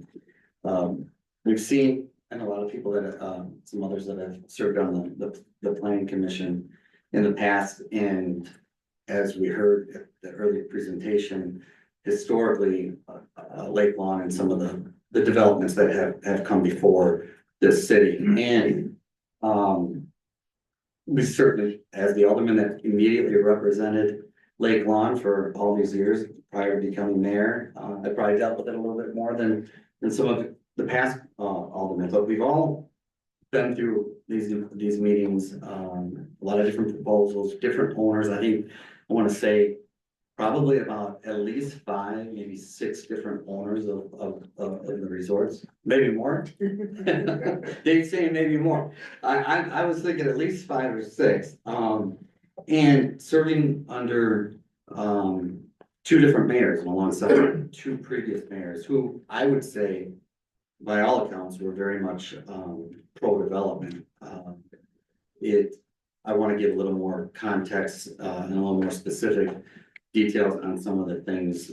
I would be remiss if I didn't give some of that historical. Wearing my other hat is the Delavan Historical Society president. So, and I'm happy to share some other news clippings. These are my personal ones. So I've spent a lot of time in the last week going through just a handful. And again, going back to a time that local Delavan Enterprise article from August 16th, 2001, so nearly 25 years ago when Mayor Henriott was here.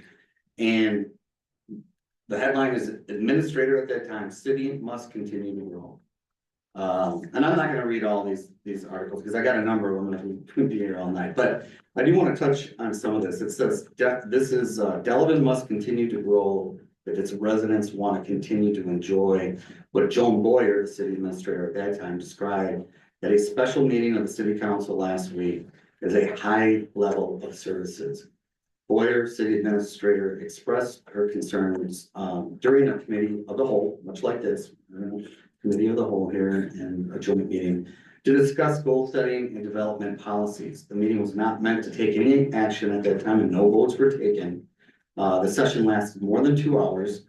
And again, just talking about the need that was, again, Joan Boyer said, without continuing to grow and reap the tax benefits, it's going to be very hard to keep taxes at any kind of a level, she said. You have to continue to grow or start jumping in leaps and bounds in taxes. Boyer said Delavan City Parks represent just one example of the high level of services. She said that while other cities with a population equal to Delavan averages 50 to 80 acres of park space, Delavan has 280 at that time. I'd say it's even more now. We kind of talked with some of the other comments that have been made about, tax base and what it means. And I've always said that, and again, this article points to it almost 25 years ago. And at that time, if people remember, there was a lot of growth. We moved from Mayor Henriott into former Mayor Mel Nieuwenhuis. If you remember,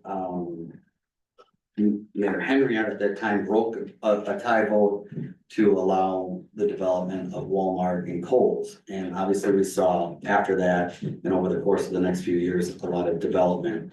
Moving on to, I have local state section of the Janesville Gazette dated January 15, 2003. The headline here is again talking about one of the first Lake Lawn expansions. It says Delavan Resort to grow. It also says, much like this, the meeting, a project team presented more information about the potential expansion to the city council that Tuesday evening. The council liked, for the most part, what it heard. I think this is a direct quote. I think it was a very good plan. Mayor Mel Nieuwenhuis said, I hope it comes to fruition. The plan at that time was to expand Lake Lawn Resort, adding a 30,000 square foot ballroom, 50,000 square foot indoor water park, and 460 new hotel units. The plan included a 337 unit hotel next to the indoor water park, 13 marina suite buildings, containing another 156 units and 14 additional lakefront lodge buildings, which contained another 28 units. Obviously, that did not end up materializing, but that was what was proposed, again, nearly 25 years ago. Next, we have Delavan Enterprise, November 20th, 2003. Basically, it's just development hits Delavan. That's the headline. It's talking about 4 different projects on the horizon, most of which, one was a hotel, Comfort Suites, the last real new hotel that was built, along with a lot of different housing units that never materialized. But it gives you the age-old question that development is being talked about. Delavan is always proposed, or development is proposed, whether it's in Delavan, other communities in Lower County, whether it's around the state of Wisconsin or elsewhere. And knowing that change is sometimes hard to take.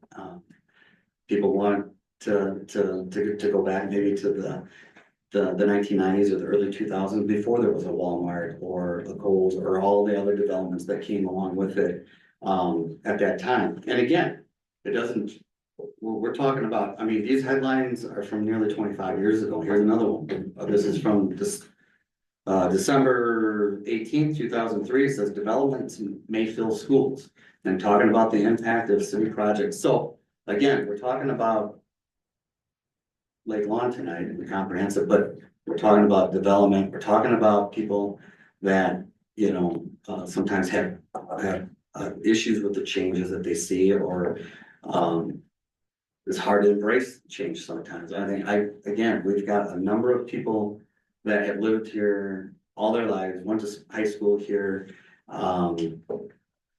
Myself being the 7th generation on my mom's side to this area. And again, people like Bruce and Will and people on the council that have lived here all their lives. We all care. We're all doing this. It's not easy. I appreciate the fact that was acknowledged. You know, it's hard to make some of these decisions. I think moving on, this is a Delavan Enterprise from February 2005. So again, this is specific to the lake. Moving forward, the headline is what was its expansion.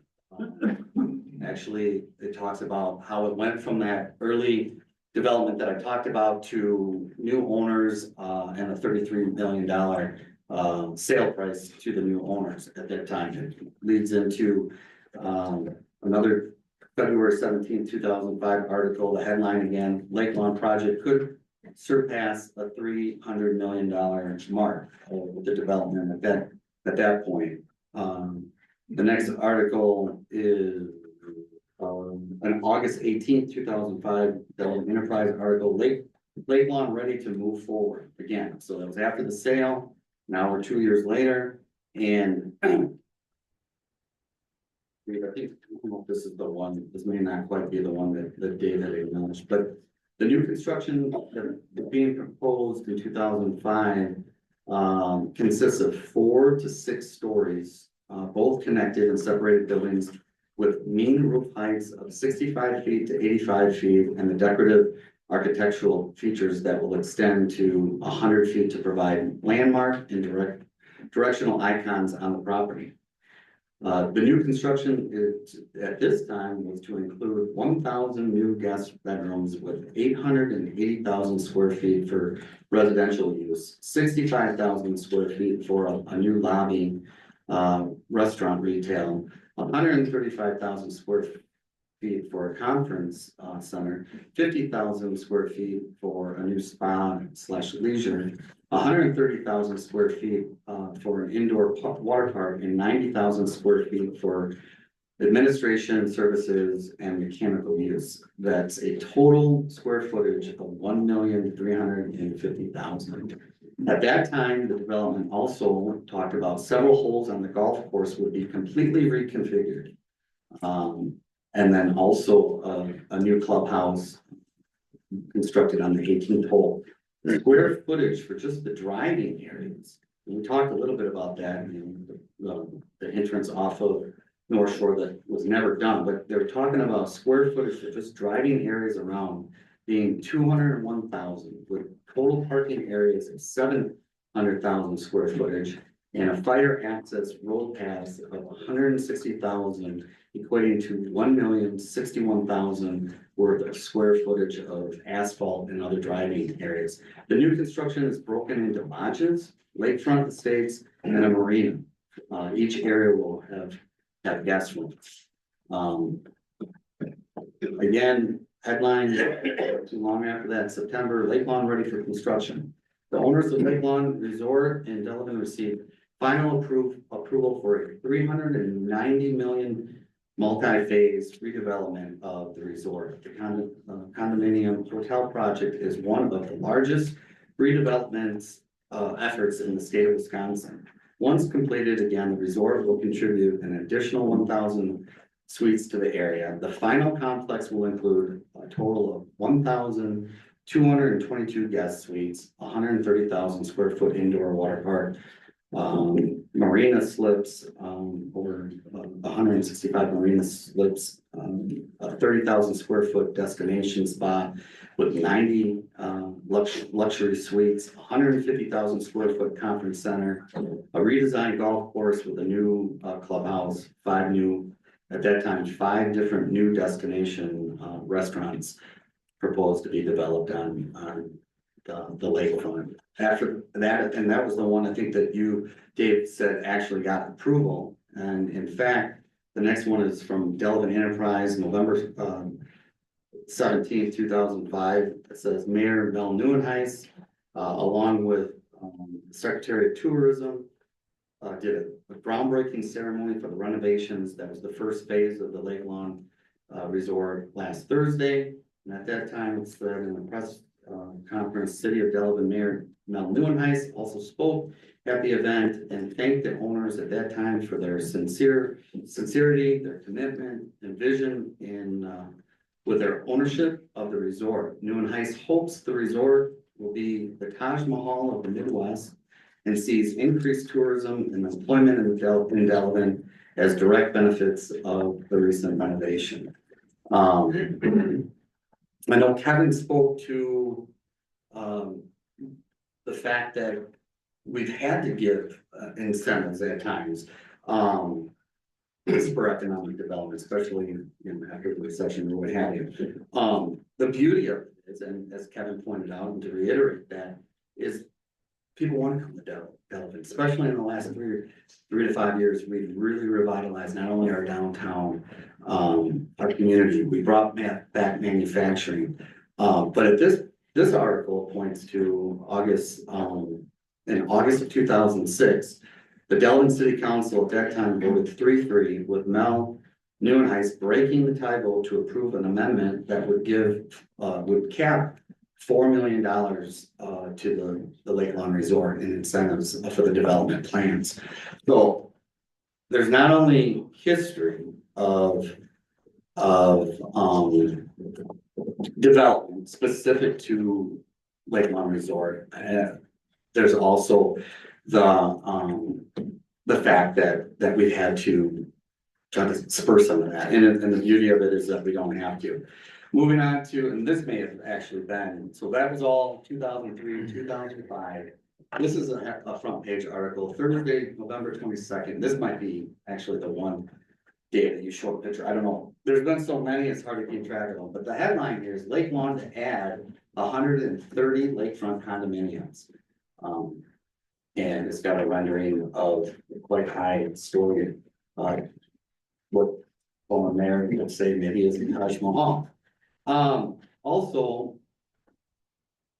then, which was pointed out in earlier discussions and deliberations, we did have a recession. We did see, like Bruce eloquently pointed out, the fact that when you lost that revenue, so we're not, mind you, we're not even talking about new redevelopment. We're talking about time development that employed 300 to 500 people. We're talking about room taxes, and I remember because we were here.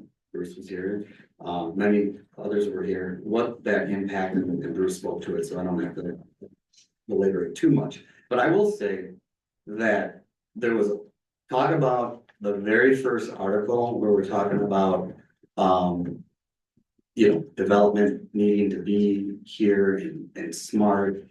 And the tax base that goes along. I remember, chief is here, we had less officers a little bit, and one of them retired. We didn't fill it because we didn't have the revenue and the resources to hire another police officer at that time. And this is one of the many different services that were foregone.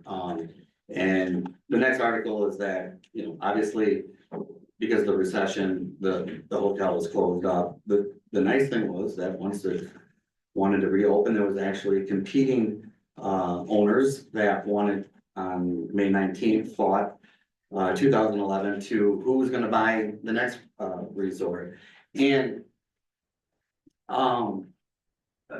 and a lot of different developments, and again, I won't get into it. One of the things that, again, I mentioned earlier is very, very confusing, sometimes to talk about which development. Obviously, it's Delavan, we think of Delavan. The next article and the last one I'm gonna reference is from June 13th, 2024. And it's regarding the front page of the shores of Delavan Lake breaks ground. Now, if I didn't live here, I just moved here, shores of Delavan Lake, I might think this is on Delavan Lake. And this is actually the Shodine development that again, Bruce DeWitt highlighted, and the town. So the town, I think Kevin maybe alluded to this too, knowing that town business, city business, it is running a business. The price of running a business has gone up. All of us have seen it in our personal and family budgets as well. This is a comment, a direct quote. We look forward to growth at the town of Delavan, and the need for housing in this area is well recognized, was stated in a press release. Again, that's the town, that's Shodine, that's about 3 other different developments that were mentioned that have come about that we all here as a planning commission and the council have no control over. And so I can appreciate there's a lot of confusion on who's doing what, and it does impact us. And so I think Bruce wasn't exactly sure what that development would bring, but phase 1 of that Shodine east of Highway F, which again, we have no control over, includes 114 single-family lots in a range of sizes that will allow for a variety of home sizes in total. There will be 387 single-family homes, 64 duplex homes, and 160 multi-family homes located around a vast amount of space out there. So we wish we could control some of the things that are going on around us. I want to, appreciate, because trying to wrap up 25 years in 5-7 minutes is really, really hard to do. But the point being, historically, we've seen different developments, we've seen different owners, and I would argue, and I didn't even get in, there's direct quotes where those other developments, one of which was actually approved and could have been built, was very concerning, not only from a less of a positive impact than what this development would bring. Not only the sprawl, talk about lighting, I mean, 130 lakefront condominiums. I mean, you think about the things that could have come and would have come had the economy been a little bit different, had some of the dollars that were borrowed would have been different. Some of the fights between the developers might have been a little different. I think this, I can honestly say, is the best development being proposed for this use that will have actually the least amount of impact when it comes to traffic compared to condominium. I would rather know, and it was raised here that we heard from some of the homeowners, I think, that that although some of us have lived here longer than others, we're a welcoming community. We do want people here. We want to know our neighbors too. I would argue that approving 130 lakefront condominiums that are 6 stories high, you're not going to know who's coming and going. they're gonna be here for the weekend. They're not invested that people like this who will purchase homes will be invested. Again, and I've got renderings of some of those proposals. I mean, I'll just hold up, no one's gonna see it from out there. But I mean, just this one alone, you could, I don't know, all this gray is complete asphalt. That's not what, I mean, imagine the runoff from that into the lake and there's no, rain gardens, there's no detention bases. It's like the first 1 through 3 phase, like phase 4 of this development will bring. We all care about what this community looks like, how we're gonna leave it to our kids. Again, this for me is the best thing that's been proposed. And again, it's very early on. We're still gonna continue 3-4 different steps, lots of other meetings, getting feedback, but the initial one is much better than what's been proposed. So again, I apologize that went on. Again, it's hard to cover nearly 25 years in a really short time. And that might be the last person from the planning commission to speak. I don't know. We're in number 7. We're still on number 7. Right. And I'm a part of the planning commission, so I'm speaking of the planning commission. I'm Just checking there's nothing else in that folder. There is, but I gotta find my agenda, got mixed up in all the newspaper clippings. If no one else from the planning commission wishes to speak, we'll move on to item number 7, or I'm sorry, which is anyone from the planning commission care to make a motion under item 7. Yeah. Okay, I move to adopt the proposed resolution recommending that the common council adopt the amendments to the comprehensive plan's future land use map number 5. with a motion and a second, any further discussion amongst the planning commission members? If not, all those in favor of the motion signify by stating aye. Aye. Opposed, same sign. Motion passes. Item number 8 is planning commission adjournment. Anyone care to make a motion by the planning commission to adjourn? I'll make that motion. There's a motion, is there a second? Second. A motion and a second, all in favor of the planning commission portion adjourning signify by stating aye. Aye. Opposed, same sign. Aye.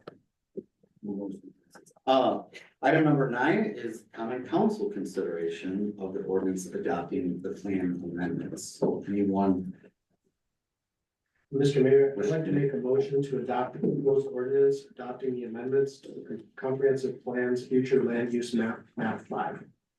there's a motion by council. Is there a second by council? Second.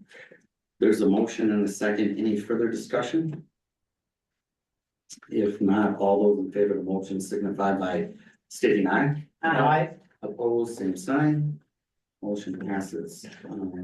There being no further business during this portion of the meeting. Number 10, is there a motion to adjourn? So moved.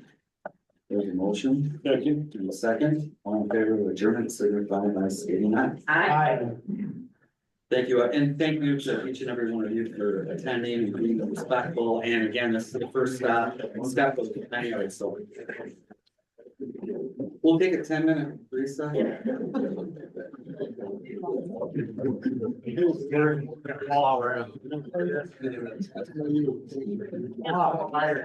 We gotta look at this.